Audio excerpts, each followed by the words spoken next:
સુરતના ચોક કોઝવે વિસ્તારમાં મહિલા દુકાનદારનું ધ્યાન ભટકાવીને યુવક મોબાઈલ તફડાવી ગયો। સુરતમાં ચોરી કરવા માટે તસ્કરો નવા કિમિયા અપનાવતા હોય છે, ત્યારે ચોક બજાર વિસ્તારમાં પાન માવા સહિત ટોબેકોની દુકાનમાંથી મોબાઈલની ચોરી થઈ હતી।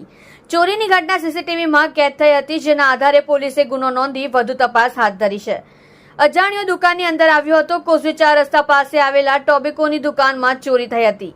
મહિલા દુકાનદાર રેખાબેન સતાણી પોતાની દુકાનમાં હતા। એ દરમિયાન અજાણ્યો યુવક દુકાનની અંદર પ્રવેશી ગયો હતો। બાદમાં મહિલા દુકાનદાર રેખાબેનને વાતોમાં ચડાવી દીધા હતા। પહેલી વસ્તુ આપો, બીજી વસ્તુ બતાવો એમ કહેવા લાગ્યો હતો।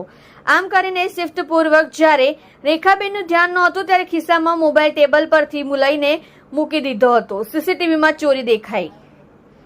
રેખાબેને કહ્યું કે યુવક મારી દુકાને આવ્યો હતો, મને વાતોમાં ફસાવી દીધી હતી। બાદમાં હું તેને વસ્તુઓ બતાવી રહી હતી ત્યારે મને ખબર ન પડે તે મોબાઈલ ચોરી કરી હતી। જ્યારે મારે મોબાઈલનું કામ પડ્યું ત્યારે ટેબલ પર જોયું તો મોબાઈલ નહોતો, જેથી મેં સીસીટીવી ચેક કર્યા તો ચોરી થઈ હોવાનું સામે આવ્યું હતું, જેથી સીસીટીવી ફૂટેજ સાથે ચોક બજાર પોલીસમાં ચોરીની ફરિયાદ આપી છે।